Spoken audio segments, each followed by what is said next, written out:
Goeiedag liefde, ek hoop dit gaan goed met jou. Ek hoop hierdie week se oordeenking strek jou hart en veral jou gedagtes. En dankie ook in besonder vir elkeen se kommentare en die e-mails spesifiek hierdie week se onderwerpe. Dit roer my hart as ek my rekenaar oopmaak of my foon oopmaak en ek kry verskeie net boodskap om te sê dankie vir hierdie oordenkings. Ek dink baie mense vandag wil graag sekere filosofieë of redenasies aanhang, dinge wat hulle oortuig dat hulle kan 'n verhouding met Jesus maklik verwerp, want hulle glo daar's nog baie tyd vir my en my lewe reg te maak.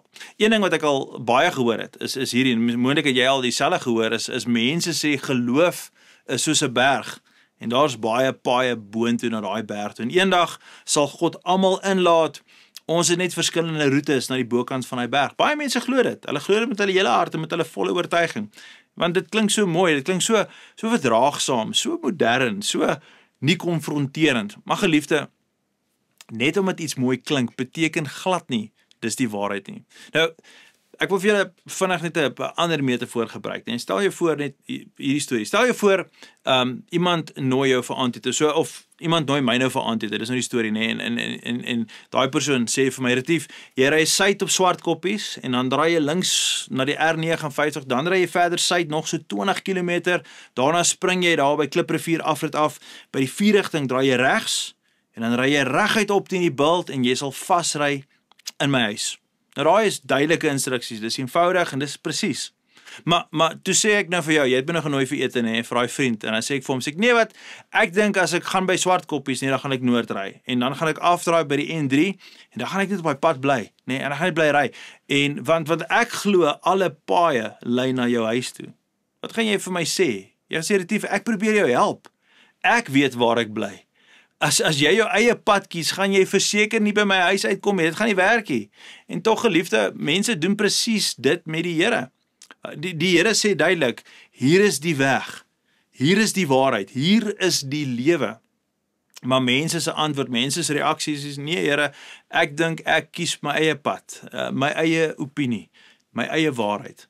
Geliefde, God is nie verward oor waar hy woon nie. Hy weet presies waar hy bly. Hy weet wat is die roete na die hemel toe. Hy gee nie vir ons raaisels nie, hy gee vir ons rigting.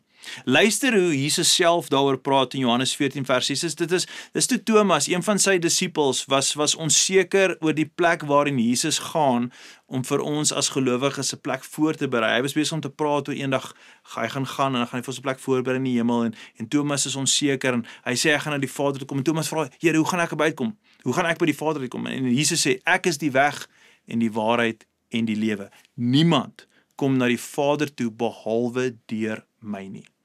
Geliefde, dit beteken Jesus is die enigste weg tot ewigheid.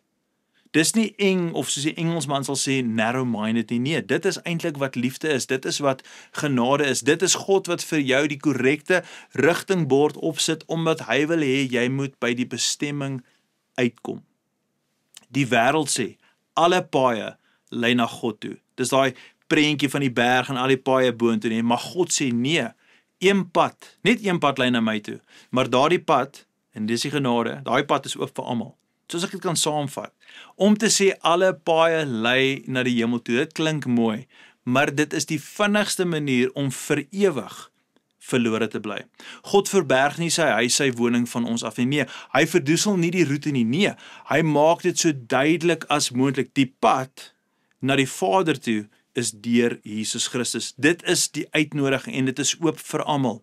Maar geliefde, daai keuse is jou keuse.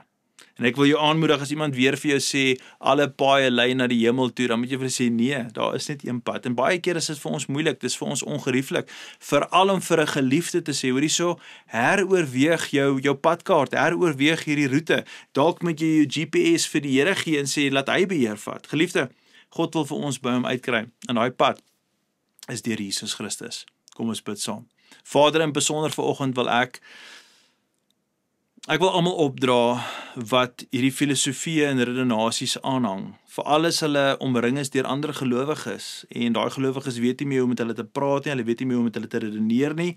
Hulle het spanning, hulle weet nie meer hoe die boodskap oor te dra nie. Ek bid, Here, dat U daai mense se harte en se gedagtes sal oopmaak vir die waarheid dat Jesus Christus is die weg, die waarheid en die lewe. Maar Here, meer as net ek hang Jesus aan en weet jy wat, hy is ook maar net iemand wat ek dink eendag sal verstaan, maak nie so hoekom my lewe nie. Nee, Here, dat mense in verhouding sal kom met Jesus Christus. Dit is my gebed vanoggend. Dat mense in ander gelowiges sal raak sien, hulle passie, hulle ywer, hulle durf en hulle liefde vir Jesus en sodoende sal daai mense dalk begin dink, miskien is hulle redenasies van alle paaie lyn na die hemel toe is dalk verkeerd. Daai pad is deur Jesus Christus. En daarom bid ek ook in spesifiek, Vader, vir elke persoon wat die gesprekke moet hê met familie, wat kompleks is, wat moeilik is, dat ons die wysheid sal hê, die insig sal hê, om dit te doen met deernis, met genade, met liefde, maar gesout met waarheid en baie genade. Hier is my gebed vandag, dat nog baie mense by U sal uitkom, want U wil tog eendag 'n baie groot familie